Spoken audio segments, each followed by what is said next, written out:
We're all human.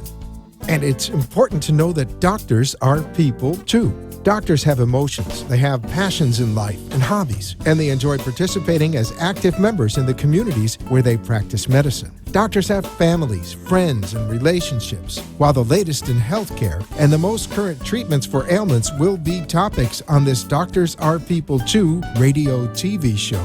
The focus will be in learning more about the interesting aspects in a physician's life and what they do away from the doctor's office or operating room table. Hello, South Florida, and welcome, South Florida and beyond, and globally on the iHeartRadio app. Welcome to Doctors Are People Too. It's hard to believe because it's happened so quick, but this is our sixth show here. Last week we had a nice conversation with Dr. Raul Agarwal, who's an interventional cardiologist with Tenet Florida Physician Services. That's TFPS in Jupiter. And today we're going to travel a bit south to talk to a doctor helping individuals make life transformations in the Miami-Dade County cities of Miami and Hialeah. I'm going to introduce tonight's guest, Dr. Jorge Sosa, a bariatric surgeon. But first, I just wanted you to know a little bit about myself so you know who's captain in this ship, who you're listening to here. My name is David DiPino, and I'm a public relations and marketing specialist. I've been writing professionally since 1999. I'm a native South Floridian. I've written for the Sun Sentinel Daily and Community News Sunday editions, as well as their Delray Beach and Boca Raton editions. I've worked for Forum Publishing Group, which publishes the Delray Forum and Boca Forum and West Boca Forum weekly newspapers, and then also the Tribune Company, the Palm Beach Post, and about 50 other publications. Nationally, I've been published in the Orlando Sentinel, Baltimore Sun, LA Times, Chicago Tribune, and Hartford Current, just to name a few. So I've spent a lot of time writing.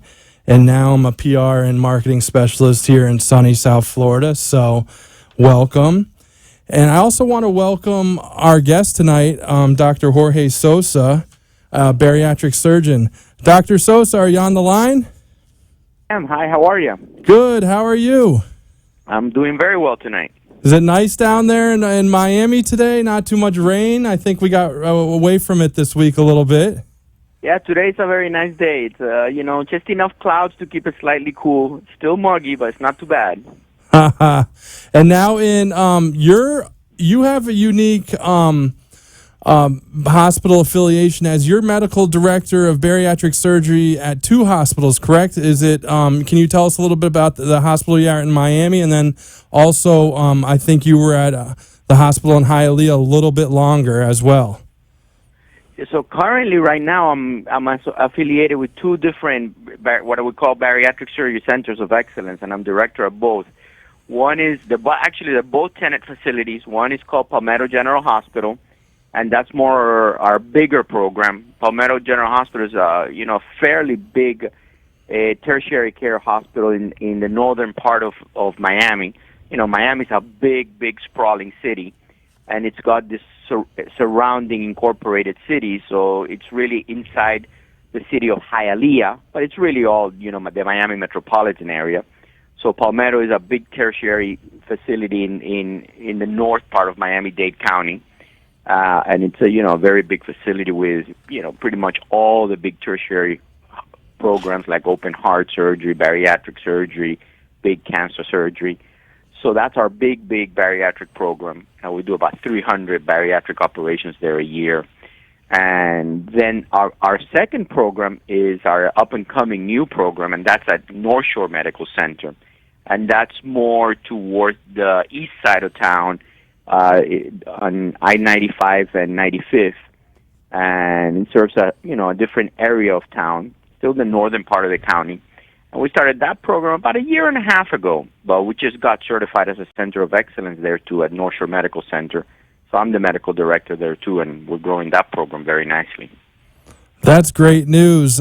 Before we get into a little bit more about the clinical aspects of bariatric surgery, how did you get into medicine? It's a question I like to ask doctors early on in the show. What brought you into medicine? It's a great story. So I guess I should start at the beginning. So I'm a bag boy at Winn-Dixie, and I'm not loving it. I'm not loving being a bag boy and taking orders, at 17 years of age and looking around and saying, this is kind of tough, thankless job, long hours. My father was a lab tech working in a lab, and it seemed a much nicer, cleaner, easier job. So I'm like, Dad, I want to do something more like you do. And he's like, well, I'll teach you how to draw blood, and you can get an entry job at a hospital as a phlebotomist. So he taught me how to draw blood, and I applied. Obviously he has some contacts, and I applied at a local hospital to be a blood drawer, a phlebotomist at that age, And I started working at the hospital drawing blood, and I just, fell in love with it. And my dad was a lab tech, and I was like, this is what I'm going to do. I'm going to be a lab tech just like Dad. And I started studying that, and then one day I'm drawing blood. They told me, go to the operating room. Somebody's going to have surgery, and you need to draw some blood. And I walked into the operating room, and I was like, oh, my God, this is so exciting. I've seen people all scrubbed up and dressed up and, blood and all this stuff. And I'm like, forget lab tech. I'm going to be, I'm going to be in the OR. So I entry job in the OR is an OR tech. I went home and I told my dad, I don't want to be a lab tech. I want to be an OR tech. And he's like, well, okay, you know how parents are. Well, I thought you want to follow my footsteps, but whatever makes you happy, son. You want to be an OR tech, that's fine. So I went to school to be an OR tech, right after high school. And I started working in the operating room, and I loved it, And then one day, all of a sudden, I was like, you know what? I like this a lot. Forget being an OR tech. I'm going to be a surgeon. And I came home and I announced to my parents, you know what? I really like this. I'm going to be a surgeon. And my mother just had a heart attack because you've never been a good student. You've never really been dedicated. How are you going to go, be a surgeon to medical school? I'm like, Mom, I love it. I'm going to finish my, associate degree at Miami-Dade. Then I'll transfer to FIU. I have it all planned out. She's like, we're not, you don't want to have a lot of money. It's going to take a lot of work. I'm like, I can work through it and whatever. So that's what I did. Working full-time as an OR tech, I went and finished my degree. I transferred to FIU. I'm a local boy. And then, I said I'm going to be a surgeon. So I always make the joke, I did not go to medical school to be a doctor. I went to medical school to be a surgeon. And that's what I did. And I applied to medical school and fortunately got into USF in Tampa, which is a state school, and that's where I went to medical school. And I always was going to be a surgeon, and that's what I did. That's great, Dr. Sosa. That's a great story. I really appreciate you taking the time to tell that. Now, as we get into a little bit about bariatric surgery, one thing I noticed getting a workup as I got older at the doctor's office, they ask on the sheets, what is your BMI? And at the family practice or primary care level, can you explain a little bit about body mass index? Sure. I'll tell you a quick aside. I always make a joke when I'm giving a big conference to the public about what's important in maintaining good health, preventing what are called preventable deaths, maintaining good long-term health. So I always tell people there are three very important numbers in living a long life. And everybody always wants to know, and I go to people, okay, say, let's guess what they are. And they go, well, my blood pressure, my cholesterol. And I go, no. And I'm going to tell you the three numbers. The first number is 0. And everybody goes, 0? It makes no sense. I go, 0. Here's why. 0 is the number of cigarettes you should smoke, because smoking is the number one cause of preventable death in the U.S., preventable death. So if you smoke 0 cigarettes, you have eliminated the number one cause of preventable death. Then I tell them the next number is 30. And then they go, 30? What is 30? I go, 30 is the body mass index, BMI, you should be under. And so let me explain body mass index. The body mass index is basically calculated using your weight in kilograms and your height in meters. It's a very difficult formula, but it's very easy because you just Google it or use any search engine, put BMI, it'll ask you for your height, and you can put it in feet, and it'll ask you for your weight, and you can put it in pounds, although the real formula uses, meters and kilograms, and it'll give you a number. And by definition, we have defined what is normal, what is obese, what is overweight, and what is called morbidly obese by BMI. Now, why is that important? Because we have research that show health is directly related to BMI. So if your BMI is normal, which is about 25 and under, your chance of dying from an association of obesity is essentially zilch. If your BMI is between 25 and 30, you're called overweight. But that level of weight, although you may not be happy at the beach and you may not be the most attractive if you in your bikini or in your bathing suit, it's really not going to hurt your health. At that point, it's the kind of weight that we tell you, try to lose a few pounds, try to exercise a little, but it's not really going to kill you. It's not going to really destroy your health. Once your BMI is over 30, then yes, that level of obesity begins to cause high blood pressure, high cholesterol, beginning of diabetes, beginning of heart disease, and that is what we call the obese range. And at that point, if you do not do something about your obesity, it is going to begin to steal years of your longevity. You're going to die younger than you should. You're going to die younger than anyone else your age that has a BMI under 30. Now, that becomes much more pronounced and striking as the BMI gets bigger and bigger and bigger. So by the time your BMI is over 35 to 40 BMI, your chance of diseases, early death is much higher. When your BMI gets over 50, way higher. When your BMI is over 60, you are going to lose about 20 years of life. You're going to die about 20 years younger than you should because that level of obesity is associated with heart attacks, sleep apnea, that bad diabetes, etc. And that research has shown that it's almost what we call linear relationship. At that level of BMI, the higher you go, the younger you die. Now, people say, well, BMI is not always accurate because if you take a very strong, muscular football player, they have a very high BMI, but they're in awesome shape. Well, that is true. But how many of us are large, strong, muscular football players or real athletes or swimmers? So BMI for the general population is a very, very good tool. It is not such a good tool for very strong, physically fit, strong athlete types with large muscle mass. There, it does not work well. But for the average person, BMI is very predictive of, is that level of obesity going to kill you young? And it gives you a goal of what you should do. So I always tell my patients, BMI under 30, be a little careful, try to exercise. BMI 30 to 35, see your doctor, go on a plan. You need to really do something about your weight. BMI 35 to 40, you need intensive therapy, be it medical, nutritional. You need to even begin to consider bariatric surgery. BMI over 40, you need bariatric surgery. Or if within a year you cannot get it down, you need to really consider bariatric surgery because it will kill you at some point. And the research is very clear on these points. So we have about a minute before our break here, Dr. Sosa. Can you just tell the listeners where your office is located and how they can get in touch with you? So, yeah, you can call. Our office is in the north part of Miami. It's the area called Hialeah. You can reach us at 305-558-0411. Another easy way is go through the Palmetto General Hospital or through the North Shore Medical Center websites or numbers.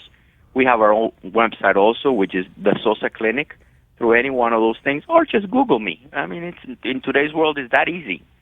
That's what I did. I saw a lot on you. You did a lot of videos and links as well.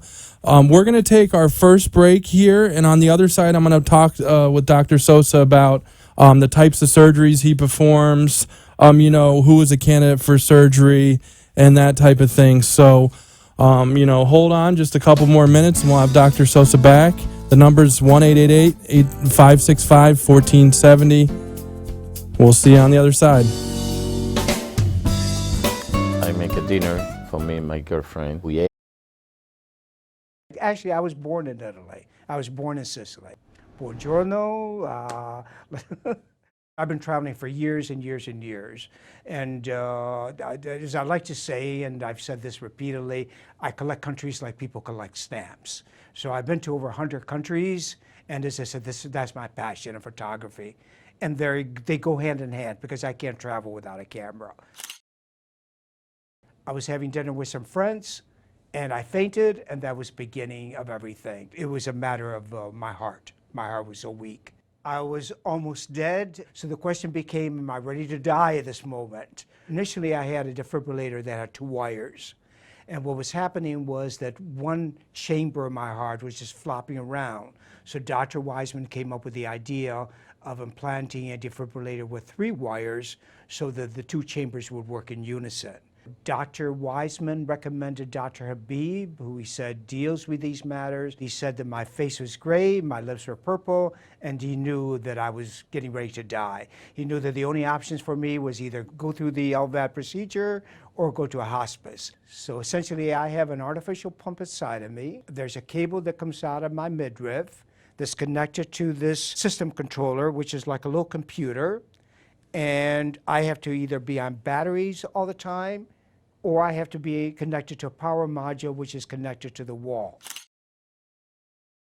And now I'm still alive because of the LVAD surgery. I want to try traveling again, taking photographs again. I would like to get back to Italy, of course, because I feel very comfortable in Italy. I have relatives there. And I love Italy because Italy is like a piece of art. Thank you for my life. Grazie, grazie tanto. Thank you very much.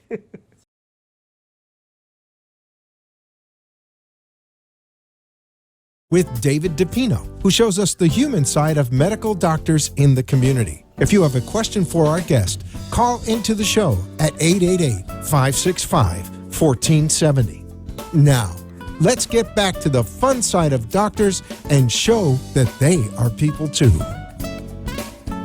And we're back. We're going to be with Dr. Jorge Sosa here. He's the weight loss surgery program medical director at both North Shore Medical Center in Miami and also Palmetto General Hospital in Hialeah. Dr. Sosa, who is a candidate for bariatric surgery? So bariatric surgery is actually, the candidates are very rigidly controlled. These are national guidelines established by the National Institute of Health and by our Society of Bariatric Surgery. And basically it's exactly by body mass index, of what you were asking about. So if your body mass index is over 35 and you have a major medical problem like diabetes, high blood pressure, high cholesterol, sleep apnea, you are a candidate. If your body mass index is over 40, even without any medical problems, you are a candidate. So basically those are the 2 categories that make somebody a candidate to have weight loss surgery. If their body mass index is over 35 with a medical problem, or if their body mass index is over 40. When you meet either one of those criteria, you are a candidate to have weight loss surgery. And what types of surgeries are offered for bariatric surgery nowadays? I guess the question is, what are the normal surgeries that we're hearing about, and what do you offer? So we offer all the 3 major operations that are done now for weight loss or for bariatric surgery. So the way I like to usually explain it is there's 2 approaches to weight loss surgery. One is what we call the restriction approach. In other words, an operation that is only going to make you eat less.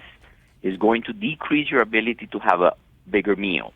And that is 2 different operations, either the lap band or what we call the sleeve gastrectomy. The second set of operations are the ones that we call a combination of malabsorption and restriction. So that operation is going to make you eat less, but you're also going to absorb much fewer calories. And that one is called the gastric bypass. So let's take them one at a time. Let's talk about the lap band. Now, the lap band was about 5 or 6 years ago, we used it a lot more. Now, we stopped using it so much, it actually has dropped a lot in usage because of the sleeve, which we'll talk about next, which has huge advantages over it.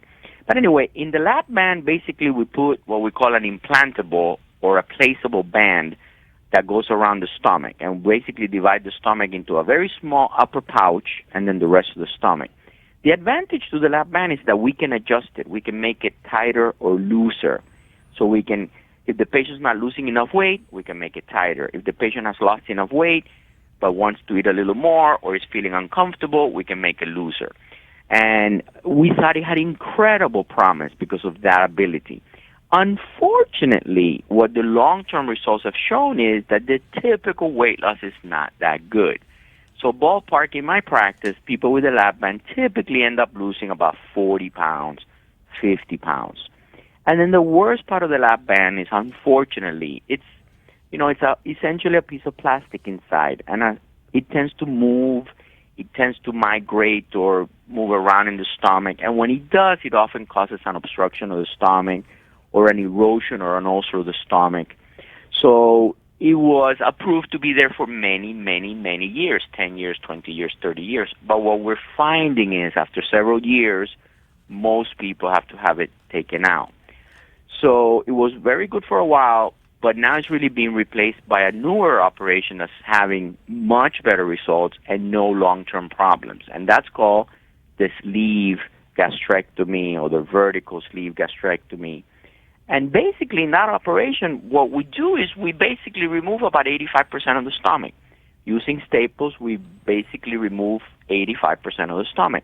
So you essentially go, and the typical thing I'll tell a person is you go from eating a Big Mac and large fries to eating about 3/4 of a cheeseburger and 5 fries. And then you're full and you can't keep going. And so obviously you're going to lose a lot of weight. So the typical weight loss with the sleeve is about 80 pounds, 90 pounds. Now, here's the thing though.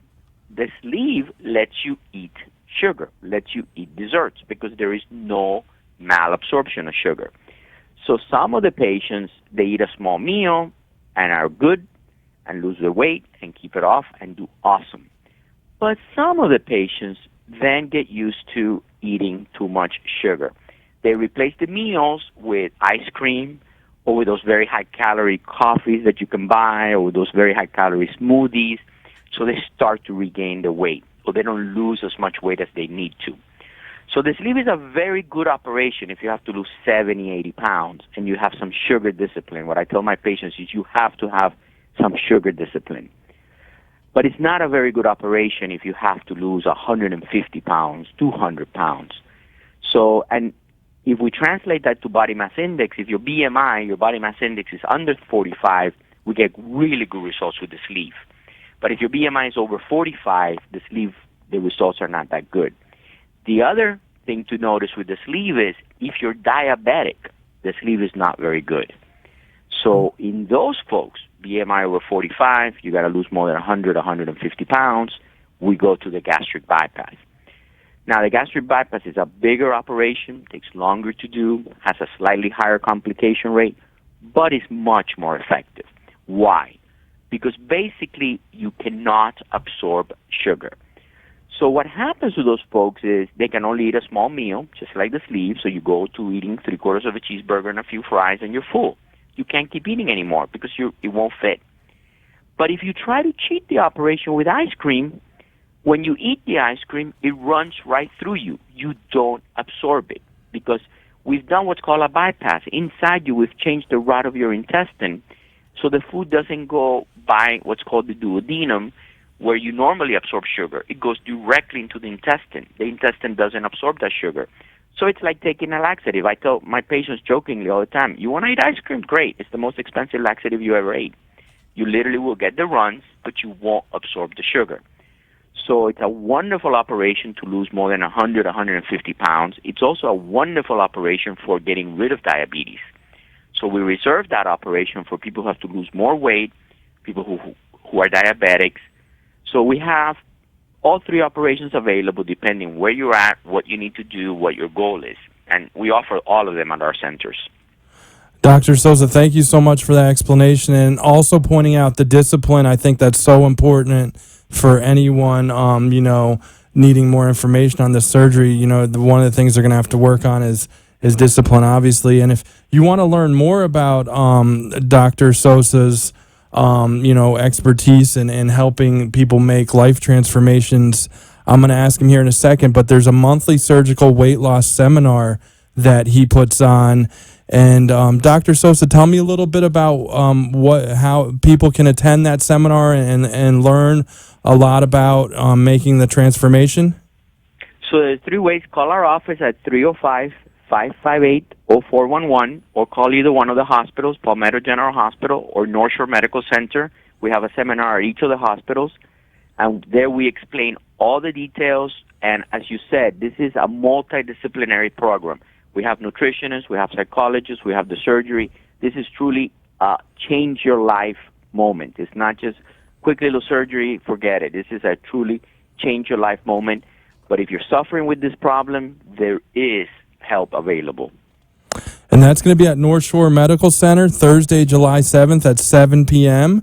North Shore Medical Center is located at 1100 Northwest 95th Street in Miami.